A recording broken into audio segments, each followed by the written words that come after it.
Bonjour à toutes et à tous et bienvenue dans ce nouveau podcast. Aujourd'hui les gars on se retrouve pour parler un petit sujet là, l'analyse ultime, le prono ultime. Demain il va se passer des choses graves.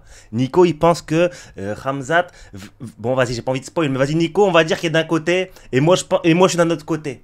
On pense vraiment c'est pas pareil. Il pense d'un truc, je pense carrément l'opposé et aujourd'hui je mets all-in. Ça veut dire aujourd'hui je vais vous donner mon prono sans fioriture. Il y aura, je vais pas dire peut-être que il va se passer ça, je sais qu'il va se passer ça, je le sais. Donc ça veut dire si je me trompe, vous pourrez revenir en dessous dans les commentaires et me tomber dessus. Mais je sais que je vais réussir. Par contre, si je réussis ce prono, la gloire est à moi. Nico, comment vas-tu?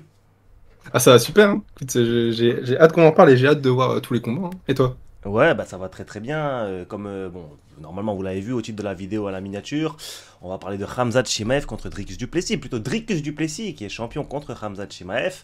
Et en plus la carte elle est pas mal, hein. On en parlera, on va en parler aussi rapidement de la carte. Mais tout ça après le générique.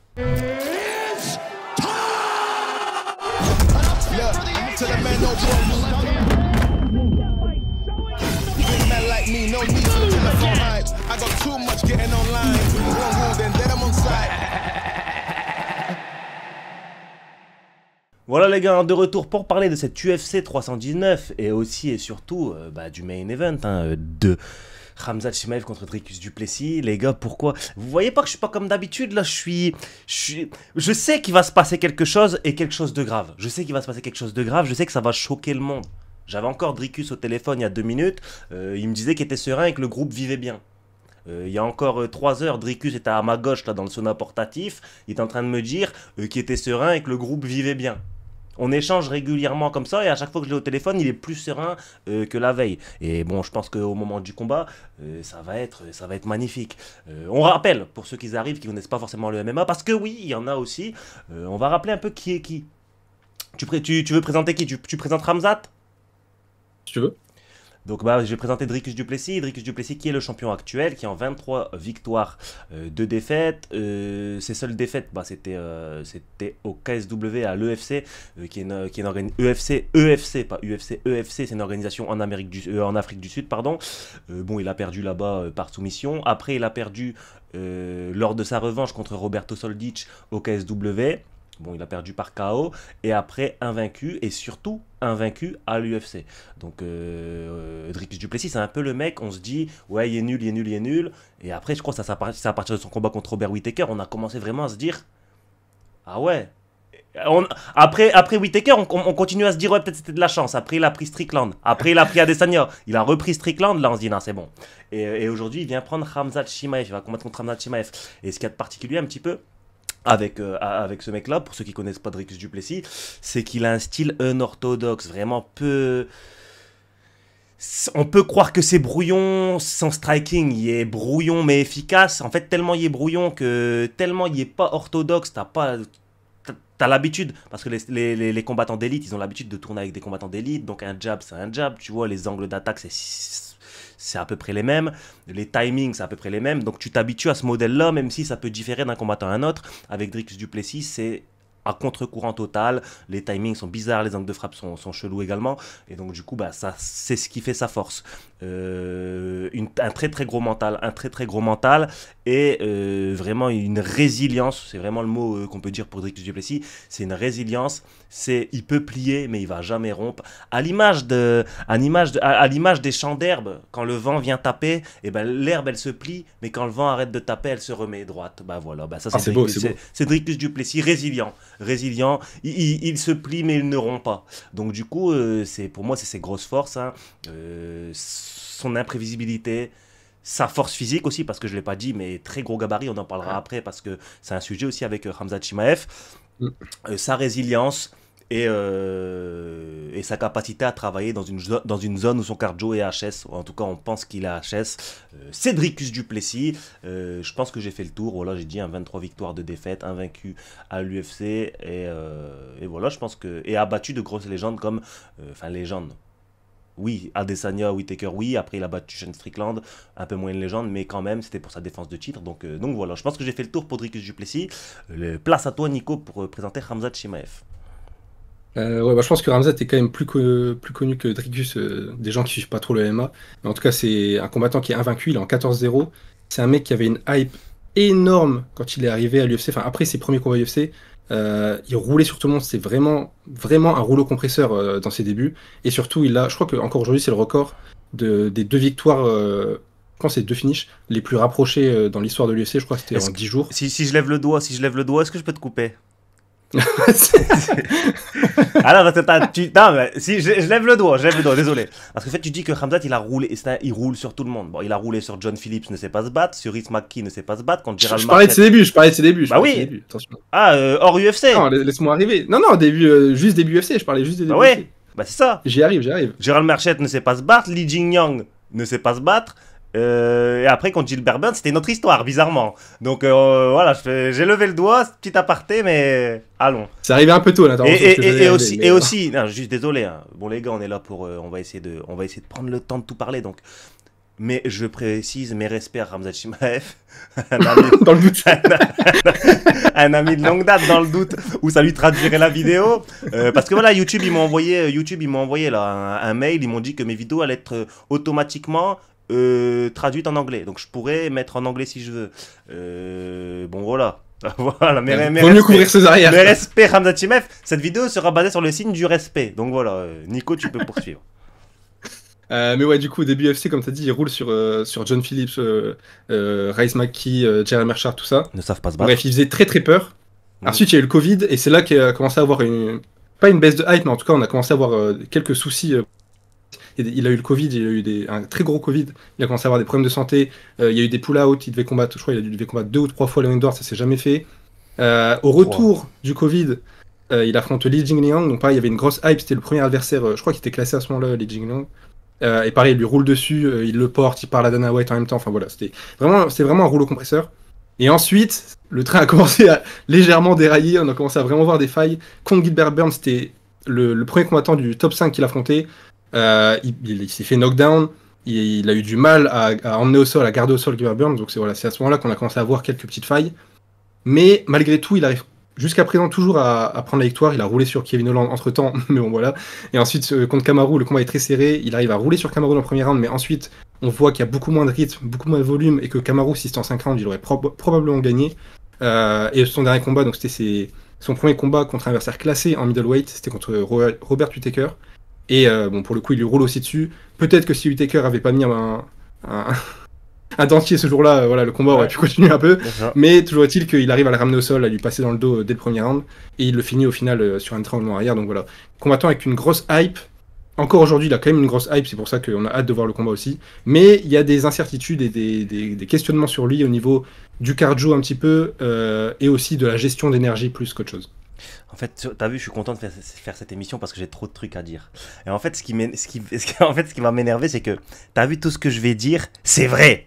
C'est des faits. Tout ce que je vais dire, c'est des faits. Mais si Khamzat il gagne demain, les gens ils vont venir me dire que ce que je dis c'est faux alors que c'est des faits. Par exemple, quand on parlait tout à l'heure de son palmarès, en fait, Khamzat il a roulé sur qui en vrai? Mes respects, de nouveau. Mes respects. Ça sert à rien. Parce que carrément, t'as vu sur Twitter, il y en a, ils me disent ouais, Isma, à chaque fois que c'est un mec du Caucase, rien à voir. Baki, je soutiens. Non, mais tu l'as vu sur Twitter, le mec qui me dit ça. Ouais. Movzari Bragimov, bon, je vais pas faire la liste, mais ça n'a rien à voir. Là, on parle de sport, les gars. On parle de sport. Donc voilà. Mais voilà, Khamzat Chimaev, il a roulé sur qui? Dis-moi, s'il te plaît, il a roulé sur qui? Je te le demande. Alors, sur Whittaker, pour moi, le seul, on peut vraiment dire, il a roulé dessus. Whittaker qui sortait de chez l'orthodontiste. Ouais, voilà, non, dis-le. Il a mis un appareil dentaire. Bon, voilà, faut le dire. Après, c'est de sa faute. Hein. Whittaker qui est venu au combat avec une blessure au niveau de la mâchoire, qui a fait que ses dents elles étaient mal. Il y avait un problème au niveau des dents, donc forcément, quand il se fait serrer au niveau des dents, il abandonne directement. Et il n'était pas dans son combat. Mais on va pas lui enlever. Et en plus, regarde, Whittaker derrière, c'est quoi sa carrière depuis voilà. Il perd contre Rainer de Rieder aussi. Voilà. Donc Whittaker n'est plus à son prime, c'est plus le même. Donc, s'il te plaît, dis-moi, il a roulé contre qui? Sur qui? Bah, les noms qu'on a donnés tout à l'heure, c'est sûr que c'est pas des gros noms. À part, il roule sur Kamaru dans un round, mais pas les rounds Parce après. que moi, j'ai peur. J'ai peur que demain, on assiste au plus gros fraud check de l'histoire de ce sport. Ça veut dire que Khamzat Chimaev, il a une hype de fou. Et ça, on peut pas lui enlever. il a une aura, il a une prestance, etc. Ça, c'est vrai. Ça, c'est vrai, c'est un truc que tu peux pas lui enlever. Et il est fort, Khamzat Chimaev. Maintenant, et ça se trouve que demain, il va montrer à quel point il est fort. Moi, je dis juste que en l'état actuel des choses, qu'est-ce qu'on a vu? Qu'est-ce qu'il nous a montré? Et c'est pour ça que le combat est aussi intéressant. Mais c'est ça. C'est parce qu'on ne sait pas. On a entendu quoi? Ouais, à l'entraînement, il est monstrueux. Ouais, des gars à l'entraînement monstrueux, on en a entendu plein. Maintenant, moi, je demande, en l'état actuel des choses aujourd'hui, qu'est-ce que Khamzat Chimaev nous a montré? Je sais pas. Et le truc, c'est que demain, ça se trouve, il va me donner tort. Il va montrer que c'est un monstre. Il va montrer que peu importe qui en face, il lui roule dessus. Peut-être. Mais ça se trouve que ce sera le plus gros fraud check de l'histoire de ce sport. C'est ça aussi. Non, c'est pas ça se trouve. Tu penses que ce sera le plus gros fraud check de l'histoire de ce sport? Parce que regarde, comme je le disais, hein, Khamzat arrive à l'UFC. En 10 jours, il enchaîne 2 combats. John Phillips et Riz McKee. Les deux ne savent pas se bagarrer. Je sais même pas s'ils ont refait une bagarre. Je sais même pas s'ils ont gagné une bagarre étant jeunes. Gérald Merchert ne sait pas se bagarrer. Combat sur la carte d'ailleurs, je crois. Ne sait pas se bagarrer. Li Jingyang. Attends, on va voir. Hein. Li Jingyang, il fait quoi après? Ah ouais, il se prend un KO par Carlos Prates, Daniel Rodriguez, il lui met une split. Ouais, bon, c'est pas terrible, il est pas très actif depuis. On va dire que, vas-y, c'est peut-être sa performance la plus convaincante. Gilbert Burns, faut en reparler de Gilbert Burns ou pas? Le très léger Gilbert Burns, adepte des 70 kilos, qui vient prendre un Khamzat Chimaev adepte des 84 kilos, et Khamzat Chimaev n'arrive pas à le takedown. Il arrive à le takedown des fois, mais il n'arrive pas à le contrôler au sol. Il finit avec la tête choupa choups, à 2 doigts de se faire terminer et de se prendre un penalty. Comme à la grande époque du Pride, faut en parler. Kevin Holland, le très léger Kevin Holland, qui vient combattre comme ça pour rigoler. Donc, contre un mec qui vient combattre pour rigoler, en short notice, parce que tu n'étais pas capable de faire le poids, et ben tu te sens obligé de faire semblant de checker le mec pour aller dans ses jambes et entamer la lutte. Prestation pas convaincante. Et même si c'était dans les règles de l'art, Kevin Holland, quoi, c'est pas terrible. Kamaru Usman en short notice, je le rappelle aussi, hein, parce que faut le rappeler ça. Kamaru Usman en short notice. Kamaru Usman, un gars de la catégorie d'en dessous. En short notice, faut le rappeler, parce que tout le monde dit Kamaru Usman, il est resté un round dans son dos, il est trop fort, il est resté un round dans son dos. Mais à un moment donné, tu restes un round dans le dos d'un mec. Si t'es le monstre que tout le monde dit, bah pourquoi tu le finalises pas? Pourquoi tu te fais projeter comme ça à l'avant? Et pourquoi Kamaru Usman, il finit le 3e round en te faisant la guerre, en te convoquant au milieu? Et en 5 rounds, tu serais peut-être fini parallèle au plafond. Voilà, ça aussi, il faut le dire. Et après, contre Robert Whittaker, on l'a dit, bon, Robert Whittaker en fin de carrière et qui sortait de chez l'orthodontiste. Donc ça, c'est ça que je dis. Et c'est pour ça que moi, je dis, on part direct sur mon prono. Les gars, aujourd'hui, il n'y a pas de structure, hein, on va direct sur mon prono. C'est pour ça que je dis aussi que, pour moi, Dricus du Plessis a été plus convaincant que Khamzat Chimaev. Je pense, avec les données qu'on a actuellement des deux, que Dricus du Plessis, que ce soit physiquement, il va être plus puissant physiquement que Khamzat Chimaev. Et il y a aussi un autre truc, hein, les gens, ouais, il y a une vidéo qui est apparue, regardez, Khamzat, il est plus grand, il est plus épais. Pas du tout. On l'a vu au face-off, ils font la même taille, limite Dricus du Plessis est plus épais que lui. Il y en a d'autres qui viennent dire sur Twitter, ouais, il a porté Daniel Cormier, regardez, les gars, des powerlifters qui portent des 200 kilos, j'en ai vu plein et j'en ai pas vu un champion de l'UFC. Donc ça aussi, les gens mélangent tout. Venez, on parle de MMA, s'il vous plaît, venez, on parle de MMA, les gars. En l'état actuel des choses, Dricus du Plessis, je mets ma maison dessus. Dricus, ma maison sur toi. Là. Ça veut dire, ne me déçois pas, fais pas une connerie. Voilà, avec les données que j'ai actuellement, je pense sincèrement que Dricus, physiquement, il va se faire ramener au sol par Khamzat Chimaev, Dricus. Oui! C'est pas la peine pendant le combat de venir me dire ouais, il s'est fait ramener au sol. Oui, je sais, il va se faire ramener au sol. Oui.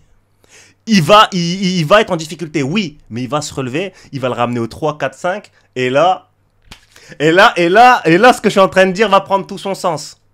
Voilà, c'est ce que je pense et en plus un truc qui me fait penser ça, c'est que Dricus du Plessis est très conscient de ce qui va se passer. Lui-même le sait. Tu vois, Dricus du Plessis, il n'est pas là à dire ouais, je vais que strike avec lui, ouais, je vais que lutter avec lui, ouais, il va jamais me faire tomber. Dricus du Plessis, il dit pas ça. Il dit pas ouais, il va jamais me faire tomber. Il dit ouais, je sais qu'il va me faire tomber.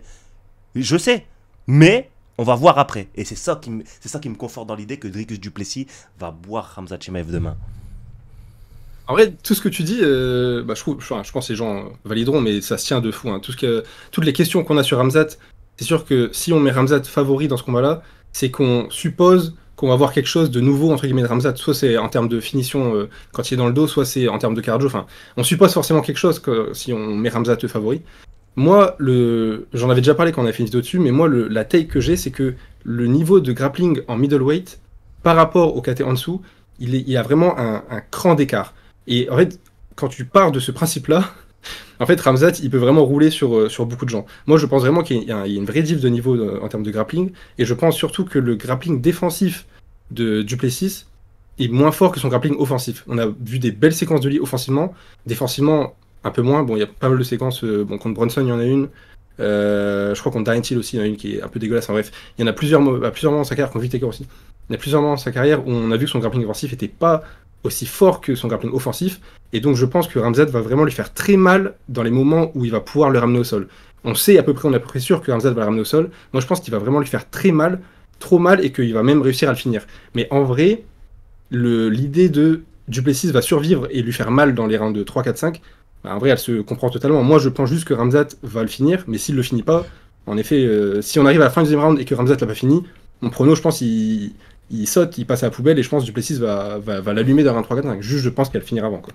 En fait, mais en fait, t'as vu, c'est ce qui est bien avec ce combat, c'est que, et c'est aussi pour ça, c'est pour le divertissement que je prends autant de risques, parce que, t'as vu, là, ma tête, elle est sur Internet, les gens, ils vont dire, regardez ce clown, Ramzat a gagné, il connaît rien au MMA, regardez ce clown, nanana. Ok, je suis pas Madame Irma, je vois pas l'avenir. Tout ce que je fais, c'est avec les éléments que j'ai en ma possession.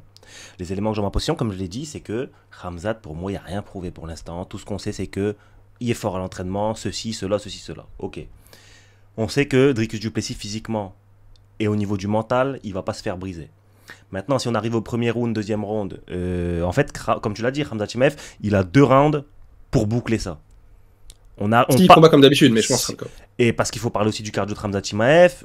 Tu l'as dit, hein, il avait fait un Covid long, un Covid assez grave. À mon avis, ça a peut-être un lien avec son. Peut-être que physiquement, il est. Comment dire?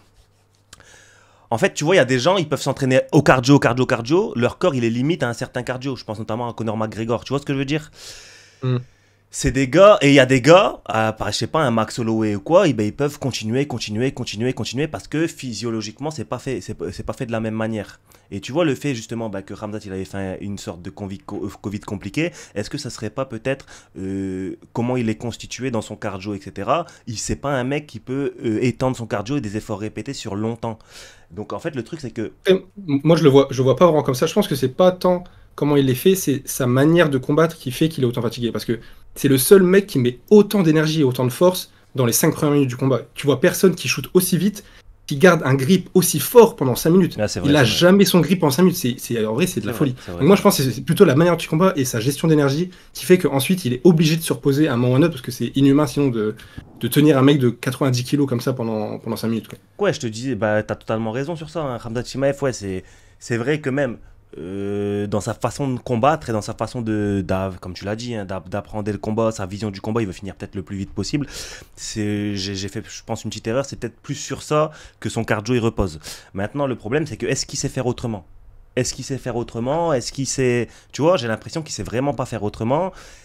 Et qu'il va devoir faire ça aussi contre Dricus du Plessis, ce qui va le mettre dans une position très délicate s'il n'arrive pas à le finir dans les 2 premiers rounds. Ouais, clairement. Moi, je pense que il va forcément combattre comme ça, parce que je pense qu'il est fait comme ça, et tant qu'il perdra pas dans sa carrière, je pense qu'il combattra comme ça. En vrai, c'est un peu logique, hein. Si quelque chose fonctionne, t'as envie de continuer à le faire, donc je pense qu'il va rien changer.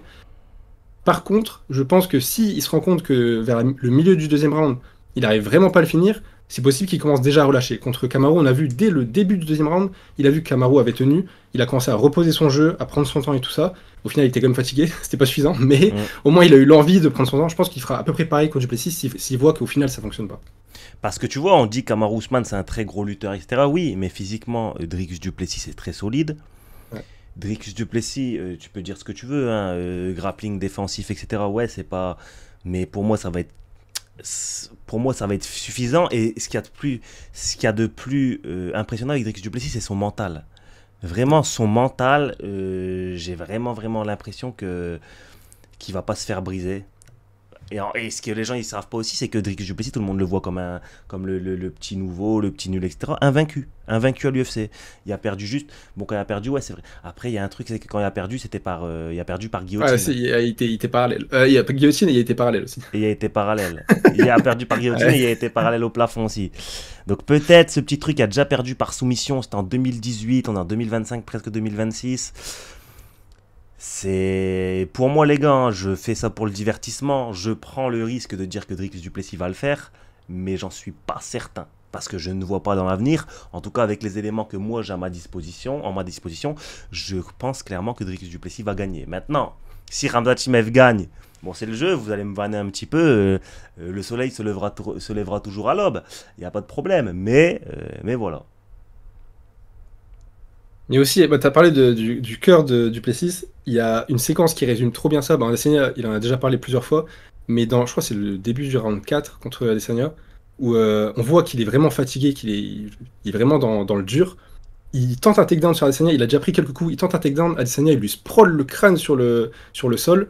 Il se relève, Marc Goddard lui demande de se relever. Il prend 3-4 secondes pour se relever. On a l'impression que c'est fini. Adesanya commence à avancer et là, il envoie overhand, gauche-droite. Ça montre vraiment que, en termes de mental, je pense que c'est impossible de le faire, de le casser. Même quand il est au plus bas, que rien ne va, il va quand même envoyer, il va quand même tout donner pour t'éteindre. Et ça, pour le coup, ça peut être un gros facteur dans ce moment-là. Bah c'est ça, c'est que après c'est les forces et les faiblesses de chacun. Maintenant, on fait avec les éléments qui sont à notre disposition. Maintenant, moi, la question que je vais te poser aussi, c'est et si Dricus gagne et si Khamzat gagne? Et si Dricus perd et si Khamzat perd? Qu'est-ce qui se passe? Attends, si Dricus gagne, je pense qu'il prend le vainqueur de Nas contre Borralho. Ouais. Je pense que ce sera à peu près classique. Bah dans tous les cas, même Khamzat, hein, en vrai. Ouais, mais Khamzat, il est suffisamment fou et je pense qu'il a la hype qui fait que s'il dit je prends le vainqueur de Ankalaev Pereira, l'UFC il réfléchit, tu vois. L'UFC il va se dire mais il va bloquer la catégorie encore. Ouais, mais c'est l'UFC, ils vont se dire en vrai il y a un truc à faire, donc ils vont y réfléchir. Alors que Dricus, je pense qu'il va dans tous les cas prendre un contender. Je pense que c'est à peu près 100% sûr. Alors que Khamzat, il y a quand même un doute il peut partir en steak et. Mais Dricus, en vrai, Dricus, t'as vu si Dricus il gagne, il peut faire ça aussi, hein. Ah, il peut, mais je pense qu'il va pas le faire. Dricus, il se dit quoi? Il se dit j'ai déjà battu Adesanya. Je monte, je prends Pereira. Et Pereira, ce sera encore plus facile que Adesanya, j'ai envie de dire, sur. En termes de style, ouais. Ouais. Bon, il y a vraiment la patate qu'Adesanya n'a pas, mais en termes de tu le ramènes au sol, je pense que c'est plus facile de maintenir un. Ouais, quoique, je sais pas, Pereira. Après, il est lourd, hein. Ouais, Pereira, il est lourd. Hein. Mais en tout cas, c'est faisable. Et même en Ankalaev, tu vois. Et en plus, il viendra de battre Khamzat Chimaev, donc la confiance. Elle sera au max. Et si Khamzat perd, on en fait quoi? Si Khamzat perd, c'est dur, hein, s'il perd. Hein. En vrai, je pense que s'il perd. L'UFC peut tenter de lui mettre un mec un peu une légende dans le style Adesanya pour dire aux yeux du grand public, le remettre un peu en avant, tu vois. Après, à part Adesanya, je vois pas qu'est-ce qu'il pourrait lui donner en vrai. Mais je pense qu'un nom comme Adesanya, ça pourrait marcher pour dire de le relancer et qu'il y a un combat qui est quand même de la hype, où il y aura aussi une vraie opposition de style, tout ça. À part ça, vraiment, je sais pas. Hein. Toi, tu crois que le combat va se dérouler comment? Genre là, tu visualises. Il y a l'entrée, bam, Khamzat il rentre, en courant comme un fou, en criant. Dricus il rentre, serein, avec un petit sourire en coin, là, Ilia Topuria. L'arbitre arrive, il dit allez, on y va les gars. On est d'accord que Khamzat il va shooter direct. Je pense qu'il shoot dans les 10 premières secondes. Ouais. Je pense qu'il shoot direct. Je pense qu'il arrive à le ramener au sol, peut-être contre la cage, mais je pense qu'il le ramène au sol. Je pense qu'il le garde au sol une bonne partie du premier round, si ce n'est tout le premier round. Je pense qu'au début du deuxième, Dricus prend la confiance. Il se dit ça y est, t'es cramé, il va commencer à vouloir avancer dessus pour striker. Khamzat va commencer à prendre un peu son temps. Il va re-shooter au moment où Dricus rush un peu vers l'avant. Et je pense qu'il va le ramener au sol. Dricus va devoir se relever, Dark choke, fini. Et si Dricus a planifié, parce que je l'ai eu au téléphone, ouais. Dricus. Après, t'as des infos que j'ai pas aussi. Ouais, bah voilà. Et bizarrement, il est en train de regarder Masvidal Ben Askren. Admettons, Dricus court comme Jorge Masvidal, les mains dans le dos avant, bientôt, les mains dans le dos comme ça, comme en promenade. Il court comme ça, il arrive, bah, coup de genou sauté, Khamzat s'écroule. Il s'écroule. Il s'affale par terre. Plus gros moment de l'histoire de l'UFC. Hein. Dricus, moi je t'assure que Dricus devient la plus grande star de l'histoire de l'UFC. Devant Conor, devant Topuria. Il y a grave moyen. Alors, ce serait exceptionnel. Bon, après, je pense que Khamzat ne ferait pas l'erreur de Ben Askren de descendre la tête comme ça, mais bon, on sait jamais. Ouais, mais Khamzat, il va essayer de shooter. Après, ce qui est bien, c'est qu'on a déjà vu ces petits vices, entre guillemets, contre Kevin Holland. Dricus, à mon avis, il va pas se faire avoir par un faux check. Je te jure que ce combat, il me hype trop. Tant on ne sait pas l'issue, mais tant on peut se projeter d'un côté ou de l'autre. T'as vu, si je me mets du côté de Khamzat, il y a trop d'arguments pour dire qu'il va gagner. Si je me mets du côté de Dricus, il y a trop d'arguments pour dire qu'il va gagner. Mais moi, je prends le risque de dire que Dricus va gagner ce combat. Et moi, je pense que ça va se passer comment? Bam, l'arbitre, il dit allez-y. Attends, je visualise. Attends, faut que je visualise. Attends. Oh, c'est intense. Attends, je regarde ce qui se passe. Ok.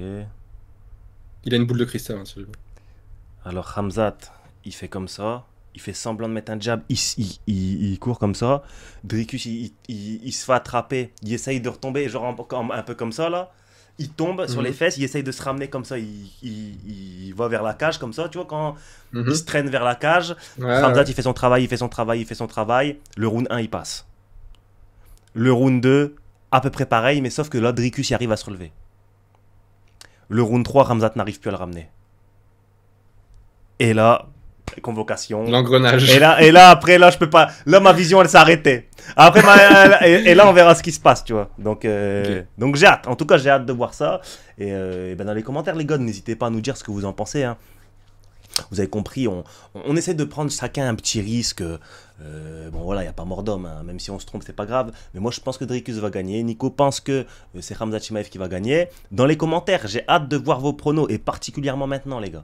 Donnez vos pronos dans les commentaires. Le combat, c'est demain. On veut vos pronostics. Dricus ou Khamzat Chimaev. On va lire les commentaires. Et aussi, n'hésitez pas à mettre un like. N'hésitez pas à mettre un like, à vous abonner. Dans la description, comme à chaque fois que Nico est là, première ligne de la description, c'est sa chaîne. Donc il y a sa chaîne YouTube, il y a tout, il y a sa chaîne YouTube, il y a tous ses réseaux, TikTok, Insta, Snap, LinkedIn, Facebook, il y a tout.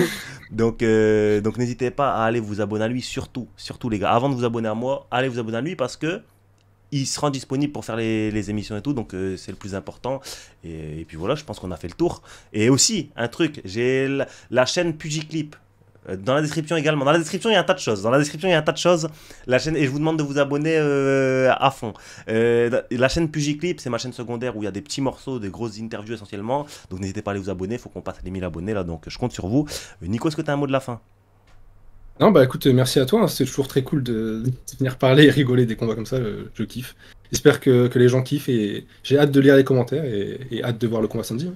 Voilà les gars, on vous attend dans les commentaires, comme Nico vient de le dire, et à samedi, parce qu'à samedi je serai en live, bien sûr je serai en live, je ne dors pas, ou alors je fais une sieste, je serai en live, on sera en live sur YouTube, on va regarder le combat tous ensemble en direct, et on va pouvoir voir si ma vision a été la bonne. On se dit à demain, du coup, demain soir, pour une nouvelle vidéo et pour un nouveau live. À la prochaine, ciao.